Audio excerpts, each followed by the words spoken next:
이민수의 경제 토크 주도주 탐색의 1인자시죠. 네, 김기수 주식 김기수 대표님과 또 차기 주도 후보군을 논하겠습니다. 사실은 뭐 반도체나 AI 모멘텀이 시장을 끌고 왔고 그러고 나서 뭐 전력 기기로 그게 이제 또 한 템포 이동을 했고 에너지 쪽인데 김기수 대표님은 지금은 이제 화장품하고 음식 이렇게 좋게 보셨고 그걸 좋게 보면서도 또 다음 그것만 있는 건 아니니까 주식에 다음 주도 후보군으로 거론되는 것들이 있잖아요. 예를 들면 뭐 조선 같은 경우도 뭐 어떨지 모르시겠지만 제가 들은 바로는 그죠. 뭐 조선도 좀 오를 때가 됐다는 분도 있고 그죠. 뭐 방산도 있고 뭐 또 뭐가 있을까요? 여러 섹터가 있는데 좀 추가적으로 좀 가능성 있는 섹터를 어디를 보고 계세요? 네. 그 이제 주도 섹터를 제가 이제 그 예상한 대로 다 되면 얼마나 좋겠습니까, 네. 그죠?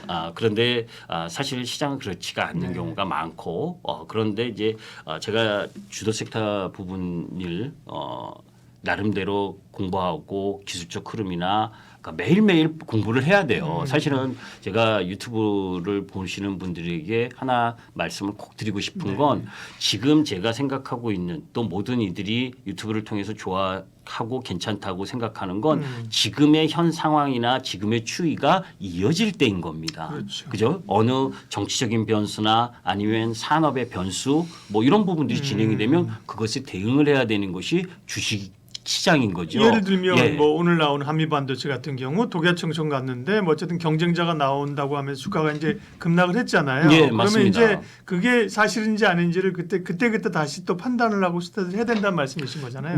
지금 이제 하나정밀기계, 그러니까. 하나에어로스페이스의 100% 자회사 하나정밀기계에서 그 TC 본도 부분을 6월달에 하이닉스에 납품한다 이 뉴스가 이제 결정적이거든요. 그런데 그 진위가 어떻든 간에 저는 이렇게 생각을 하는 거죠. 아까도 이제 어느 정도 가격 이 레벨 작년에 제가 7월 26일 날 2차 전지를 전부 다 매도해야 된다라는 이야기를 말씀을 드렸었던 것처럼 그런 마디가 오면 일단은 이익 실현을 하고 다시 보아야 되는 거거든요. 그러니까 이 한미 반도체도 지금은 독주였었잖아요. 그죠?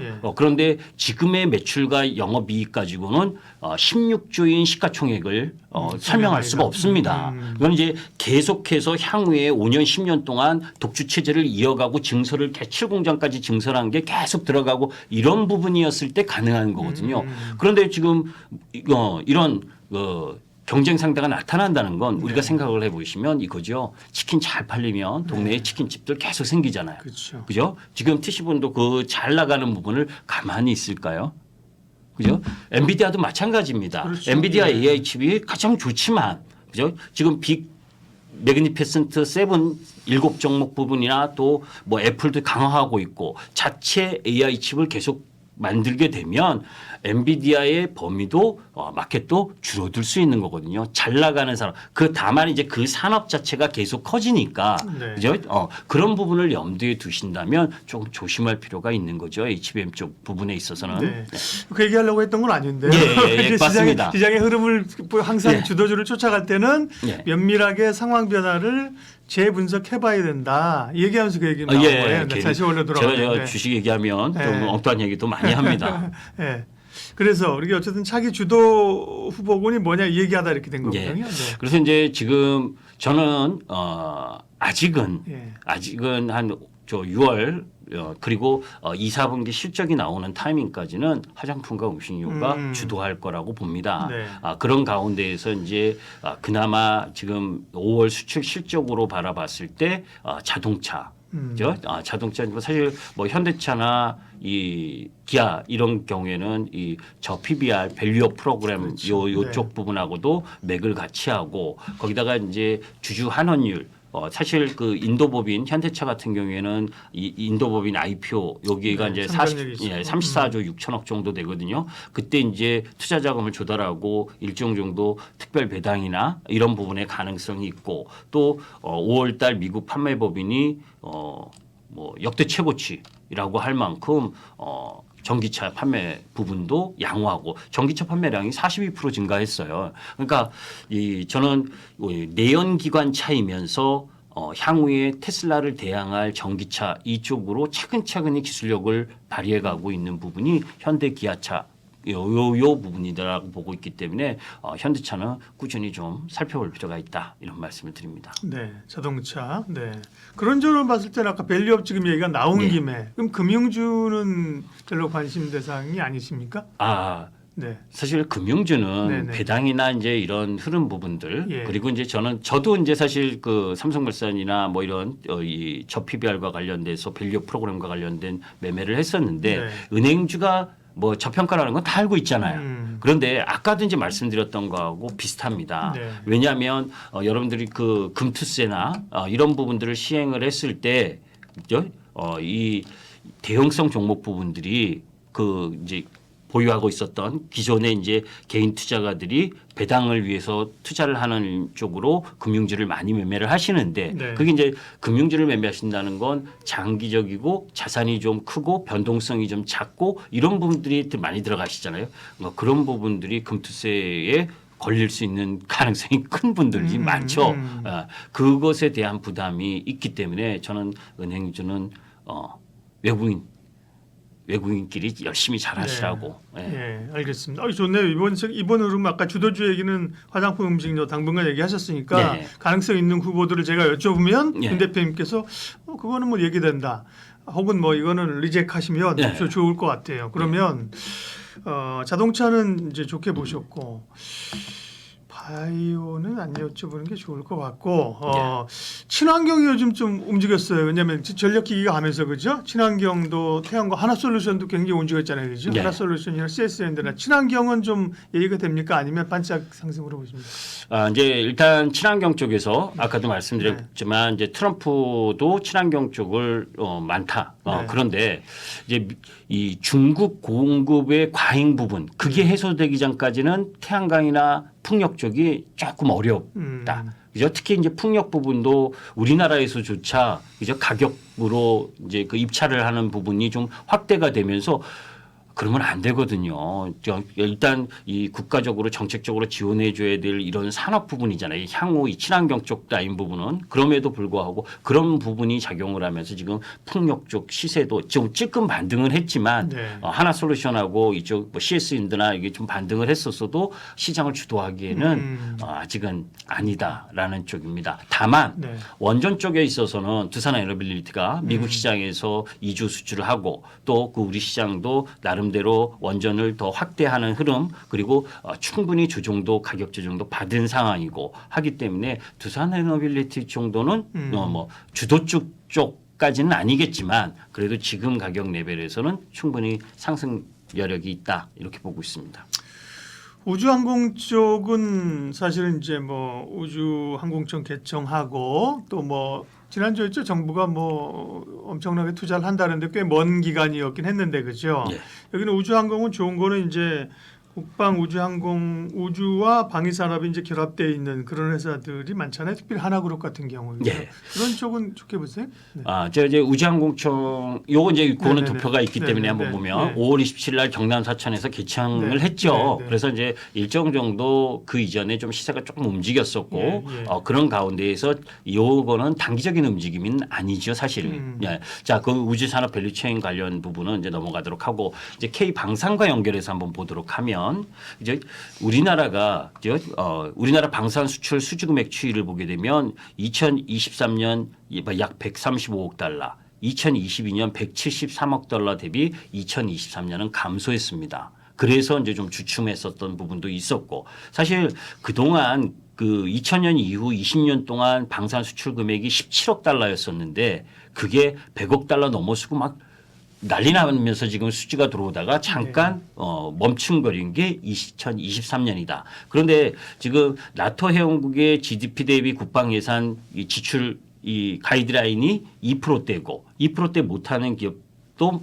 나라도 많거든요. 거기다가 이 트럼프 같은 경우에는 4%까지 하라고 하기 때문에 향후 방산에 대한 부분은 양호할 거라고 보고 그런 가운데에서 이 지금 글로벌 방산 수출 시장 점유율이 우리나라가 지금 아직 2%밖에 안 되고 그런 와중에 탈세계화 기족 지금 알게 모르게 뭐 대만과 관련된 부분 그리고 이 미국이 경찰 노릇을 제대로 안 하면서 국지적인 부분이 계속 터져 나오고 있고 뭐 하마스 부터 시작을 해서 지금 뭐 계속 지금 진행되고 있는 우크라이나 전쟁 뭐 이런 것이 종료된다 하더라도 지금껏 소모했었던 그 무기 이 부분을 다시 또 재고를 채워놔야 그렇죠. 되거든요. 네. 그런 모멘텀으로 보면 다시 또 상승할 수는 있다. 그런데 있다라고 하면 여러분들이 뭐 하나에어로스페이스, 한국항공우주, 그렇죠. 현대로템, 뭐 하나시스템 막 이렇게 아무 종목이나 들어가시면 안 된다. 네. 적어도 그 기업들의 수주 잔고가 어떤 흐름을 보여주고 있는지 그리고 그 수주 잔고가 증가하면서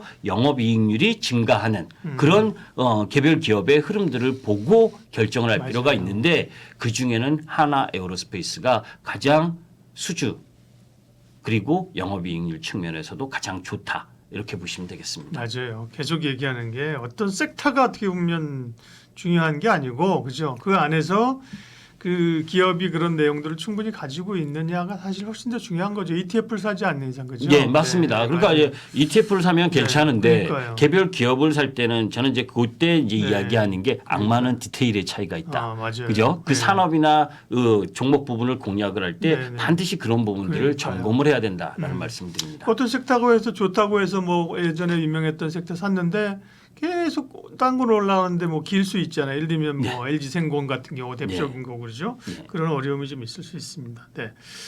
조선주 제가 아까 얘기 잠깐 했는데요. 조선주도 빅사이클이 왔다 그러면서 한참 상승하다가 주춤하잖아요. 근데 이제 실적이 좀 3분기쯤에 가시화될 수 있다는 얘기도 있고 최근 이제 약간 그 국방 쪽으로도 이제 뭐 MRO 잠수함 뭐 이렇게 나오잖아요. 조선주 좋게 보시는 분 많던데. 조선주 중에 네. 저 HD 한국조선해양은 아주 양호한 모습이죠. 예. 예, 그리고 이제 그걸 조금 뒤따라가는 게 HD 현대중공업하고 그렇죠. 저 하나오션 뭐 이런 쪽인데 저는 이제 중간 이상 정도. 그리고 지금 앵커님이 딱 말씀하신 그 정도. 그 정도의 시세. 네. 그 정도로 보고 있습니다. 네. 그러니까 나쁘지는 않다. 네. 예. 그런데 확 시장을 주도할 부분은 아니다. 뭐 MRO 시장과 관련된 부분도 사실 기대하는 부분이고 저 미국의 그렇죠. 네. 미국은 지금 조선업이 시장 점유율이 1%밖에 안 네, 되고 네. 함정을 뭐 보수하는 데에도 일본하고 우리나라에 맡길 수밖에 없고 그런 와중에 미국의 그 노조 부분들이 중국 부분을 견제하고 있고 그러니까 그런 수혜는 일정 정도 받을 수가 있다라고는 보고 있습니다. 그런데 이제 예전처럼 물동량이 이제 엄청나게 하면서 그런 선박의 수주나 이런 수익성을 담보해낼 수 있느냐는 조금 의문이고 그렇기 때문에 중간 이상 정도 그런 부분으로 보고 있다 이렇게 보시면 되겠습니다. 네. 물론 이제 그게 바뀔 수 있죠. 예, 바뀔 수 있는 거죠. 그런데 제가 지금 보는 네, 시점에는 저는 이제 이렇거든요. 주도 섹터는 한번 시세를 낼 때 그죠? 신고가를 내면서 이제 지금은 실리콘2부터 시작을 해서 VT, 아모레퍼시픽도 52주 신고가를 네, 내고 예. 이렇게 달려갈 때는 그게 시세가 금방 죽지 않습니다. 그러니까 아까 말씀드렸던 3월 29일, 4월 1일부터 대장들이 출발을 하고 그 나머지들이 이제 따라 올라오는 형국인데 지금 4월, 5월 2달밖에 안 지났잖아요. 네. 보통 주도 섹터 그러니까 단기적인 시세 부분도 3달, 2달 반에서 3달 정도가 기본입니다.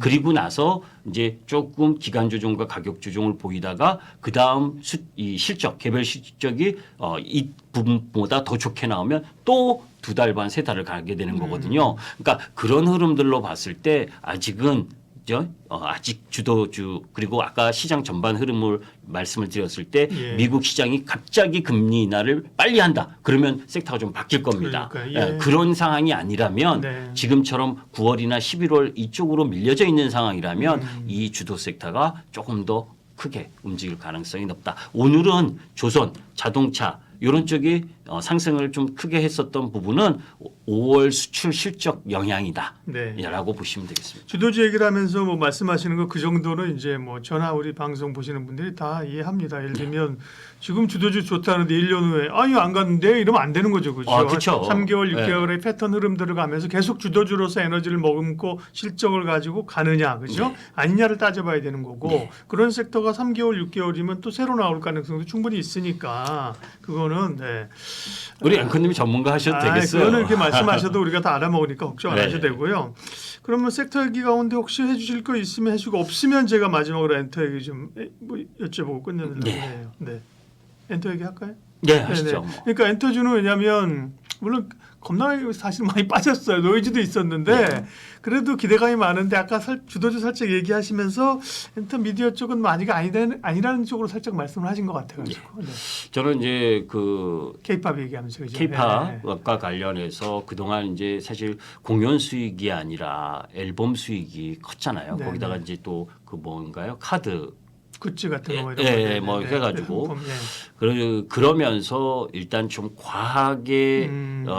진행됐었던 그 기업들의 실적 이런 부분들이 다소 늦춰지는 그런 흐름으로 갈 가능성이 높고요. 또 하나는 시기적으로도 지금 팬데믹 이후에 공연 뭐 이런 부분들이 그 하고는 있지만 이전만큼은 안 되는 상황이고 또 이제 올림픽이 있잖아요. 그렇죠. 그죠? 그런 관심이 올림픽 쪽으로 또 들어가게 되고 그러면 2, 4분기 실적까지는 별 볼 일 없지 네, 않겠습니까? 기본적으로는 그러면 기대할 거는 이제 3, 4분기 정도인데 시간이 남은 그때 그 뭐 미리 들어가서 보초 쓸 제사 필요 지낼 없이. 필요는 없다. 우린 보초 쓴다 그러는데. 죄송합니다. 네. 맞는 말씀이에요. 그러니까 결국은 그렇다고 뭐 1년 후, 2년 후 뭐 삼성전자가 10년 후에 좋아질 거 보면 안 되는 거니까. 그렇게 하면 주식 하나도 못 팝니다. 그러니까 결국은 이제 한 분기, 두 분기 후에 실적이 어디가 예. 좋아질 것이냐를 추정하는 게 중요한 거거든요. 예, 가장 그게 핵심 포인트죠. 예. 적어도 지금 6월인데 그죠? 그렇죠. 8월 15일 이후 2, 4분기 실적이 나올 때 그렇죠. 그때까지 맞아요. 강한 실적이면 사실 조금 밀려도 보유하고 있으면 괜찮지만 그렇죠. 2, 4분기 실적이 안 좋게 나오는 종목이 지금 계속 밀리고 있다면 살 이유가 없는 예, 거죠. 살 그렇죠. 이유가 없죠. 네, 명확하게 주도주의 그 흐름을 어떻게 쫓아가야 되는지를 또 정리를 다시 한번 해주셨습니다. 김기수 대표님 오늘 함께했습니다. 고맙습니다. 감사합니다.